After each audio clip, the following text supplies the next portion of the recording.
There are moments in every person's life when they face intense adversity. They're crucibles that forge who they become as individuals and as leaders. Now more than ever, we need leaders who are called to a higher standard, focused on leaving it better than they found it, and paying it forward to the next generations. Now, let's join Fire Chief Randy Brugman as he speaks with leaders from all walks of life, as he explores and learns from their personal journeys and the crucibles that have forged them into better leaders and better people. Well, welcome back to another episode of the Leadership Crucible.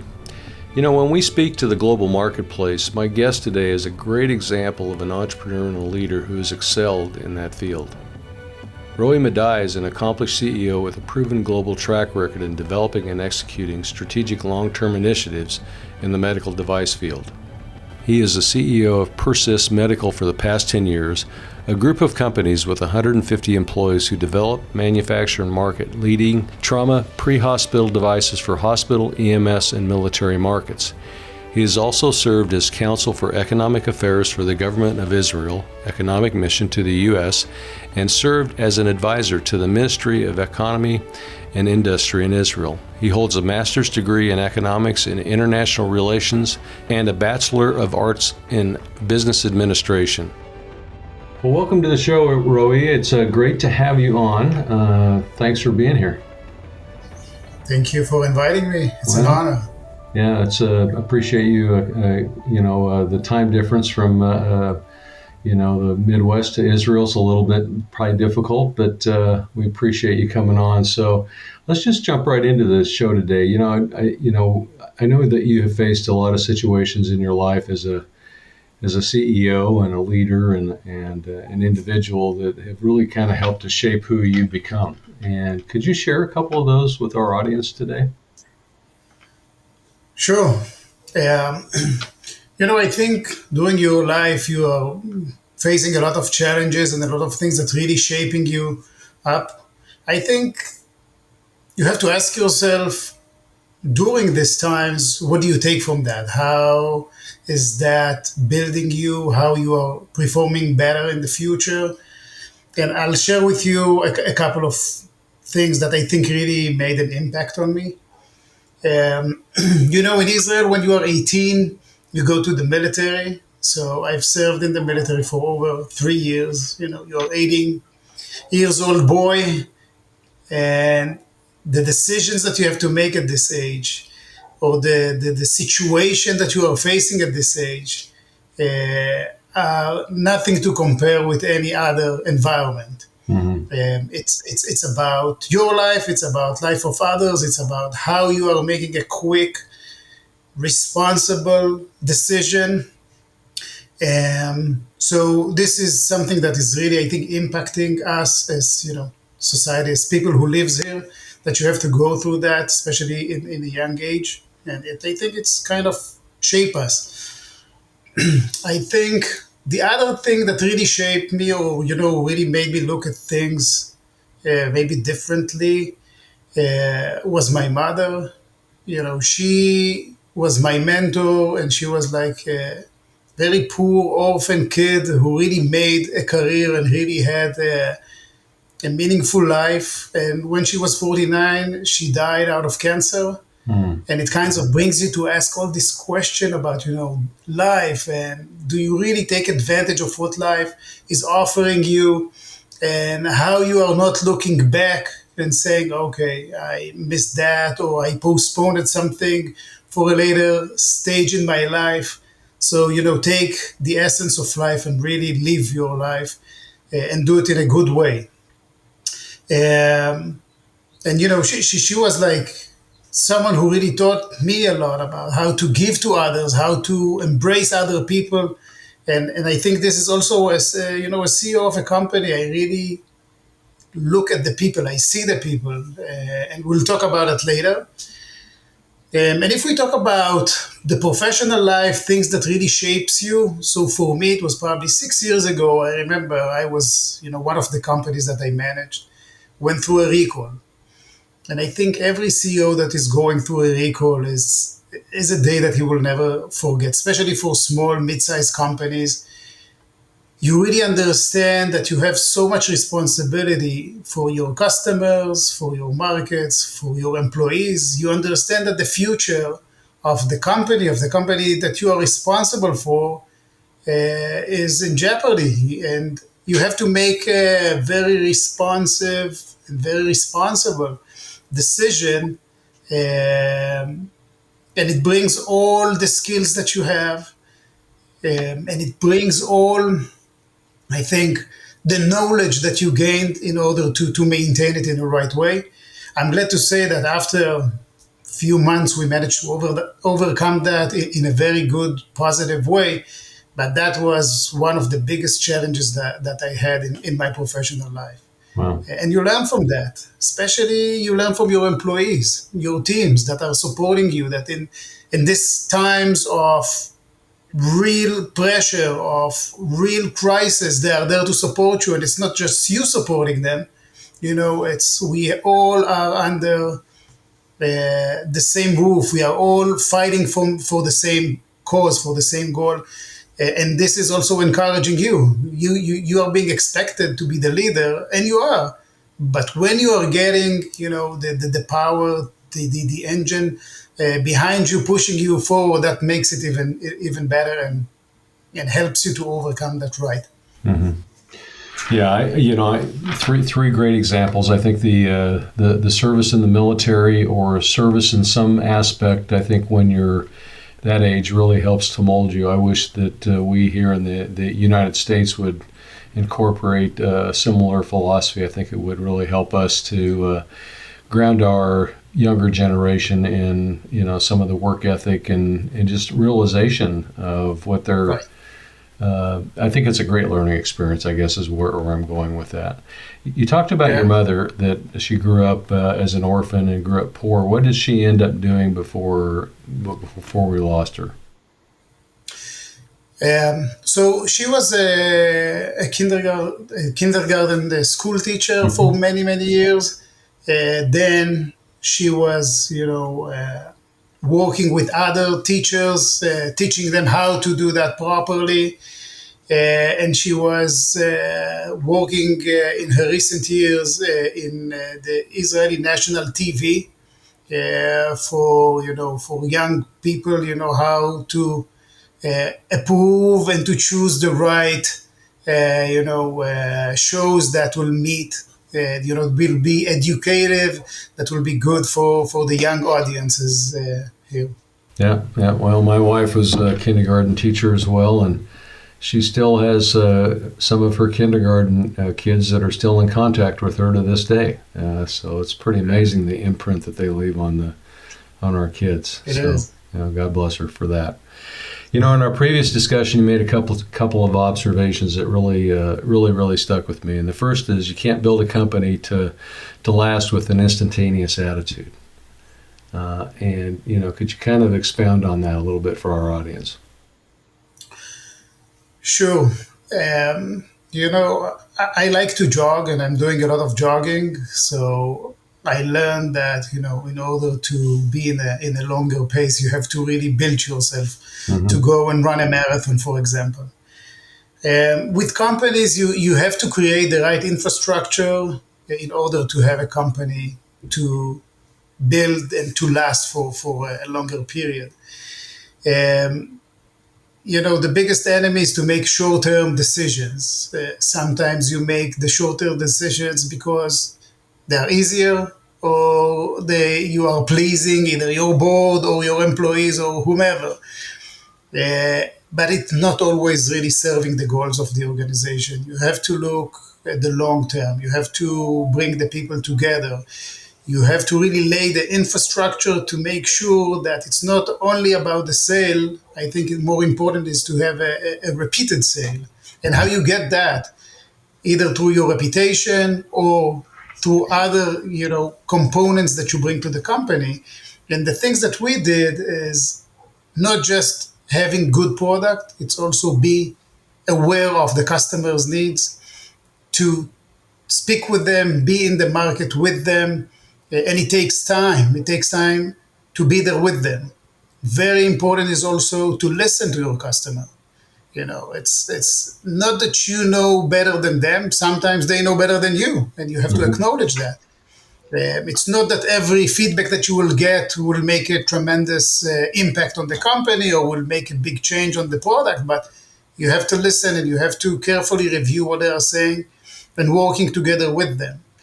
And I think one of the things that I saw over the last decade working with militaries, working with military, this is like big organization. Taking decisions there can take forever. But working with them teaches you a lot. Teaches you about the real need. Teaches you about how you could perform better, how you could serve their needs, and also how you could go with the flow in the future. What is the trends that are there, and and make yourself available there. I think what made us real good was that we listen and we were always agile with our solutions and try to have a tailor-made solutions for our customers, even if it's a big customer, even if it's in large quantities. It was always something that we knew how to do. But again, looking at the long term, looking at the how you are doing things over time, I can give you another example. When you are developing a new product, if you ask the sales team, they want the product tomorrow in the market. Let's sell it. We can sell it. Here we see the prototype, it is working. Let's take it out there. If you ask the engineers, they will tell you, okay, we need at least 2 years to develop it, to reshape it, to test it, to make sure everything is working. So eventually, I think the truth is somewhere in the middle, like almost everything in life. You as a manager need to make a conscious decision when it is really the right time to bring it to the market. It will be easier to bring it very fast. Okay, so you'll start generating sales. R&D is very costly. Everybody will be happy. Money is coming in. But a month or 6 months or a year later, when it will not be performing or will be collapsing, you will have a boomerang effect that will hurt you not just with sales but with your reputation and with other products that you will introduce in the future. So this is what I mean by looking at the long term, doing it, step by step, and but very with taking a lot of responsibility about your decision and where you're taking things. Yeah, I think there's two other really critical elements to that. It's not only about engineering and sales, it's also about the quality of the product and the customer relationship. And, it's kind of that four-legged stool of, anything that you do. And you have to do it right. It has to be at the right price. You have to be able to market it, but you have to have that level of quality of product, but you also have to be customer centric and making sure that you have that relationship to start with. So you talked about some of the challenges that you had faced as you were building the company, and one of the things that you said sometimes out of necessity great ideas emerge. And could you talk a little bit about that? Yeah. I think the country where I come from would be the best example for, that we say that the mother of invention comes from necessity. I'm sorry, I have to re-say it. Yeah, it's necessity is the mother of invention. And I can give you a few examples of how things are working. For example, in Israel, it's an arid country. 2/3 of the country is desert, and it's a tough environment. It is a tough neighborhood. It's not easy, and in Israel in its first years rely heavily on agriculture and how to sustain itself. And 2/3 is arid land, and you need to bring water. How you do that? How you are really using your sources wisely? And out of necessity came this company with this great idea to do the drip irrigation that not only is maintaining your water market efficiently, but it also helping you having better crops in terms of giving them the right amounts of water. And that came out of necessity. It's where we are. Everything is existential. This is what we are dealing with. Our bandage, the Israeli bandage that we developed years ago. It's like almost 30 years ago it was developed. It's an interesting story. It was a U.S. Guy that immigrated to Israel and became a combat medic in the Israeli Defense Forces. And when he kind of finished his military service, he realized that what they teach us is to take the bandage that was made in Second World War. Mm-hmm. Now we need to bring the triangular bandage to cover it or to isolate the wound. And if the bleeding will not stop, we'll have to take a rock or a stick and start twisting it. He said it doesn't make sense. It can be done better. And he served a lot of wounded soldiers in his military career, and he came and invented this very simple but very smart device that combined all these elements together in a great way.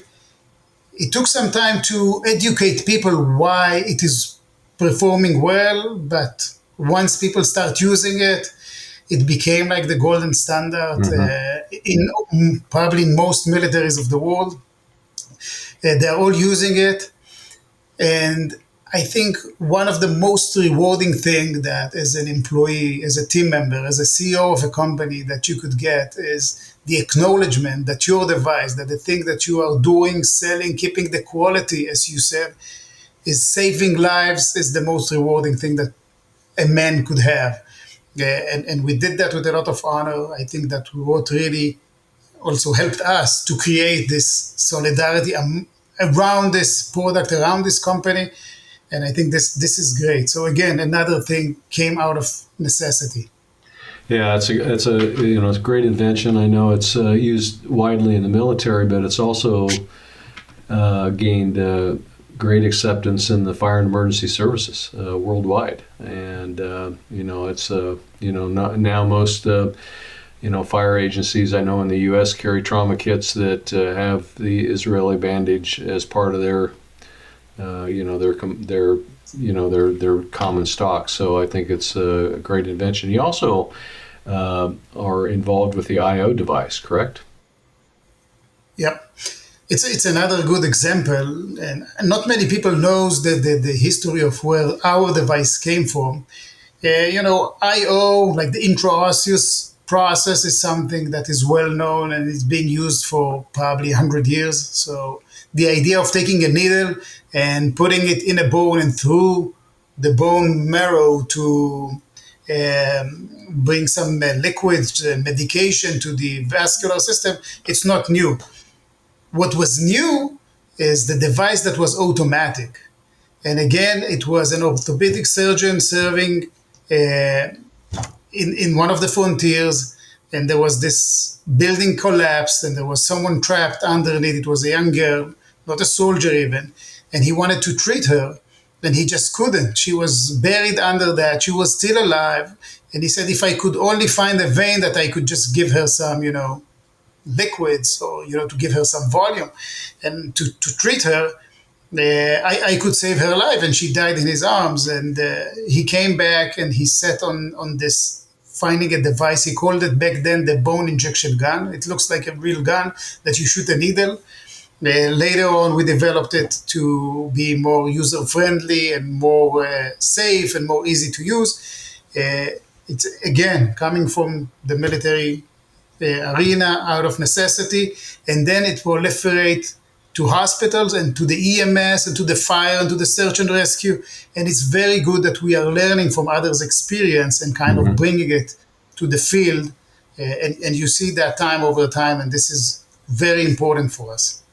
Yeah, we started using it in my last assignment in California. Our medics were approved to use it, and it was a game changer. I mean, I know it saved several lives while I was there in the field. They would come back and tell the story, and especially with younger people or people that have had significant trauma, to be able to inject the level of fluid or the right drug right into the system makes a huge difference. And so, again, another another device out of necessity that is saving lives throughout the world. We appreciate that. So thank you. Thank you. So what makes we talk a lot about leadership on this show, but what makes for a good CEO, a good manager, a good leader?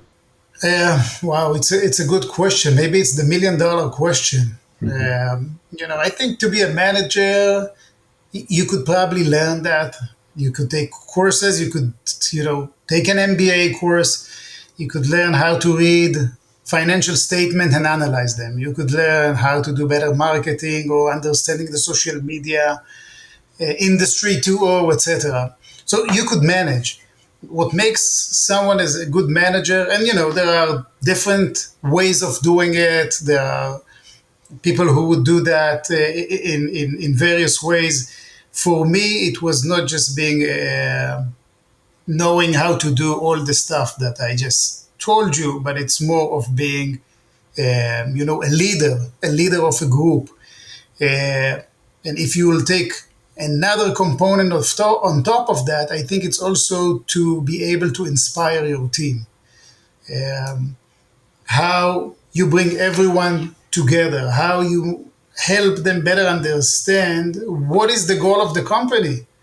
When I came to the company and I asked the teams that are assembling one of our devices, do you know what this device does? And they told me, not really. And, I asked myself, how can it be? They're doing something, but they don't understand not just the functionality of it, but also how it is really saving lives. And when they learned about that, and we brought to them every month some presentations, people to talk with them about, testimonials from the field, not only that it helped us with better quality, with less, damaged products in the process, but also they became our ambassadors outside, and also making sure that they are checking their friends and making sure that everything is doing properly. The other component that we did is, we did a lot of social activities together, either going on a day trip outside or doing other stuff with the families. Eventually what really matters to us as human beings is our families, our kids or our significant others. So when you bring them all together, that brings something totally different. Yeah, I think you bring up several good points. I think one of the things from an organizational perspective that I often hear is that, employees often don't understand what part they play in fulfilling the mission. And so I think as you went out and actually shared with your employees, this is what this device does, and this is your piece in making a vital piece of safety equipment that will save lives in the field was a very good strategy. But I think it also gets buy-in to not only the mission, but also to what the company's trying to achieve. I think the family part's really important too, and kind of leads into what I wanted to ask you next is, creating that company DNA is, I think, extremely important in today's environment, especially with the workforce changes that we're seeing, because people are wanting to align with companies that are reflective of their values, more so than maybe they have in the past. So are you looking at, are you focused on creating that company DNA so you can continue to attract the talent that you need to continue to be sustainable? First of all, I would say that yes, but when I started doing that, I wasn't even thinking that it will lead to that. Yeah. I did what I felt was right for the company, what right for my values as a person, and eventually it really served well. And again, as I said, there are different ways of doing things, and that was my way. And you are getting a lot of good feedback about that, and you see along the years how that make the impact of creating the DNA, as you said. But again, it's about making sure that the mesh of people that you have are aligning with that. It doesn't work for everyone. Some people would feel uncomfortable with that, and eventually they would leave. And our policy is that the door is always open. You are not here because we are pushing you or we will convince you to stay. If you feel that you are not meeting or you're not being part of what we are creating here, or you feel that you need to develop yourself and you have another opportunity, the door is open in a very good way, not in a bad way. And it serves us very well. It's again and again. You touched it today with the labor market. The recent 2 years were very challenging. There was, a lot of investment in so many companies. There was high demands for quality and regulatory people, for a lot of engineers, a lot of development of new products. And something that we created, and I say we is, I means to managers, to CEOs in the market, was something that in the short term was good, in the long term is going to really hurt us all. We were chasing these talents and paying them more and more money. We are giving them more and more incentives. All makes sense, but again, eventually the market forces are limited and we need to maintain them as really market forces and not creating a monster. And I think what happened eventually is that salaries just became ridiculous to certain positions that doesn't make sense, and people are stealing from each other the people, the personnel, and it doesn't serve us in the long run. The salaries doesn't reflect what you are getting. The people are not even become professional in what they are doing, and then someone else is offering them a little bit higher salary, so they are leaving because they are not really connected with the company. They are not connected with the DNA of the company, so they don't mind. And we want people to be part of it, that they will do mind, that they will be part of the success. And eventually, in the long term, we feel it now, and we will see that also in the future. It's something that didn't serve well, at least our industry, but I think we as a company, during these times, we didn't lose too many people. People really like to stay and work for us because they believed in what they did. I had one engineer that came to me and said, there is no way I'm going to live, even if I'll get much more money, before I will complete my project. And this is not a project that will take a day or 2 days, it could be months or years. She wanted, because it was her thing. Yeah. And it's not that you let her believe that this is her thing, because you are telling her a story to make sure they're like manipulating anyone. No, she felt that this is her baby. This is the stuff that she's making and will come, tomorrow to the wall and start, walking. And that would be something very rewarding, that will be very satisfying for her and for her teams. And I think this is something smart that you want to do. And this is the DNA that you want to create. At least this is what I wanted to create. But again, it's a mesh of people that needs to work together. And you always have to be very careful, or listening very carefully to all the noises that are coming in the corridor, to make sure that you are maintaining everything when it's small, before it becomes like a big issue. This is on me as a CEO, or on my managers, to isolate all these small issues and make sure that they are fixing them.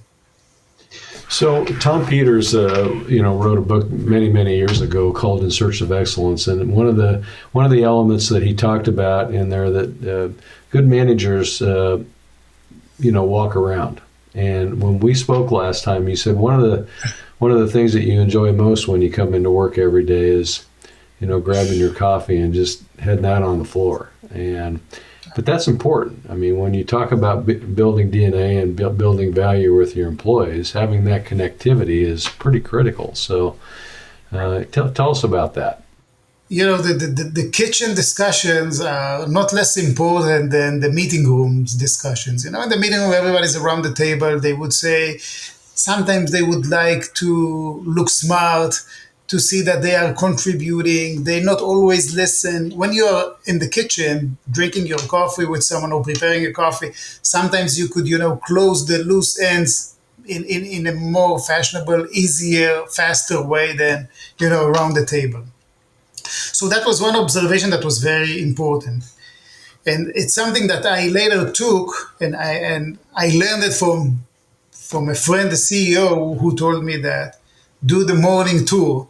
So every morning I would step in the office, just prepare my cup of coffee and drink it along the offices. And I would step into each office, say good morning, would try to, put my radars on to sense what's going on. If there's a problem, if there is some tension somewhere, speak with the people, ask them about the birthday party that they threw yesterday for their kid and how it went, or to hear about someone's, experience or a competition that he did.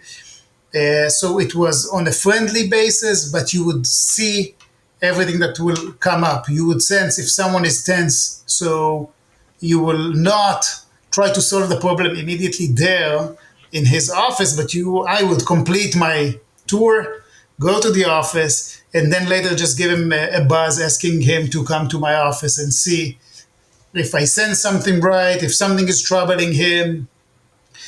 And, sometimes you would get more information that you want, but sometimes, and that really serves you, you hear that the purchasing department has some conflict with the quality that wants something, and they are not happy with that.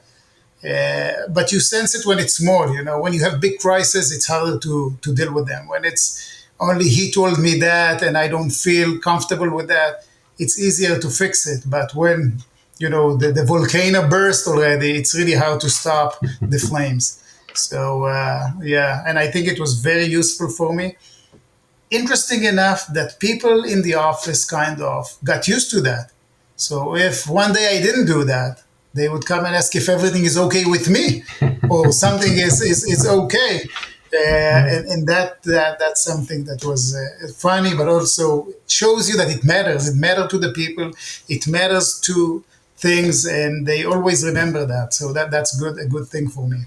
Yeah, no, I tried to do that as well when I was fire chief. Those hallway conversations sometimes provide more intel than your executive team meetings. You always pick up little nuggets of information that are very valuable in running the organization. So I found the same thing to be true. And plus, just the connectivity and getting to know your people on a more personal basis, and instead of the leader subordinate type of role is, I think that's one of it's a challenge, but I think it's one of the real opportunities for leadership is to do that. And it's probably pays the best dividend, not only from the employee productivity, but I think it pays the best dividend in the relationships you create. It is. Yeah. So we need to wrap up a little bit today, but I wanted to finish with this question for you. And what takeaways would you leave today that would help someone become a better leader and maybe a better person in the future? In today's world, I think time management is something critical, is how you manage your time. And eventually, it is also important to manage your time in a way that it's not just devoting for one thing. First of all, within the company, it's to give the attention to all the departments that needs you. It doesn't have to be divided equally. But I think it's very important also to know how to balance with the family lives, which really matters and really important. And that was something that we always try to make sure that people have their family time, that are doing things with their families. I think it brings you, more quiet, more happy. But also something that I learned in a later stage of my life, also take care of yourself. I would wake up very early in the morning so I'll be able to do some jogging or ride my bicycle or do something for myself, even before everybody else is awake. Then just to have breakfast with my kids and then go to the office, come back, try to before dinner. I am to be blamed that I didn't do that all the times, but I was trying to do that. And even if you have a lot of work because your workload never ends, you could do that after the kids went to bed or whenever. But at least you are dividing the time in a way that can sustain itself. That again, you remember the long term versus the short term. This way you will be effective, and I think also you will not be eroded too much that you could keep on going in the same pace. I think people, the teams that you have are the most important resource that you have. So invest in the people, understand the needs, try to be there with them, for them, and then they will be for you. So I think that the teams that you have really matters. Invest in them. And maybe the last tip, I think, is networking. Networking will always give you an advantage, will always help you to shorten cycle in whatever you do, whether it is finding a new sub-distributor or finding a subcontractor or a supplier or whatever. The networking, the people around you will always help. But this is me, I'm very optimistic. I always have the tendency of thinking that people are good and will help you. And this is how I act. And in most cases, it's right. Yes, you sometimes will be disappointed, but in most cases, it is working for you. It will work for them. And if we as human beings will always act like that, helping each other, not only that we will create a better environment, but it will also help all of us in a better way. So that would be probably some of the things that I could, recommend or would, tell people. Manage your time wisely. Spend the time with the families as well. This is also important. And work on your networking. Be out there. Your customers, other people, your competition. I think it's important. It's good. It's in the long run. It's really helpful. Yeah, great pieces of advice. I think that since the advent of the smartphone and the internet, we're 24/7 connected, and sometimes we actually need to disconnect because it impacts our family life, and that work-life balance can easily become very, very skewed, and I think it's something that we're actually starting to see. I think in the next couple of generations that are coming up, that's a big focal point for them. They want that balance because they've seen maybe people like us go through and become a little bit unbalanced in our lifestyles, and so I think they may come in with a little bit different perspective. We'll just have to see. But great advice, throughout the show today. Appreciate you coming on, and look forward to what your next invention to the market will be. Thank you, Randy, for inviting me. That was a pleasure. And I think what you are doing is probably the best tool for people, to listen to others' experience. We always say, listen to your elders. They know better. They are experienced. So bringing all this experience together will help your audience better perform and, be better than us. Yeah, well, that's good. No, thank you. I think it's been an interesting project, and leaders like yourself who are willing to share those experiences with others. I think it's always, I think it's the most important thing we can do is to share our experiences with the next generation of leaders to hopefully to make their path a little bit easier, but also to have them not commit the same mistakes that we did, and make the world a better place. So, Roee, thank you so much for being with us today. Appreciate it. Thank you. Thank you, Randy. Thanks for listening to the Leadership Crucible podcast. If you have a story of adversity you'd like to share, we'd love to hear it. Visit us at theleadershipcruciblepodcast.com and join us next time as we continue to explore how to live lives of success and significance.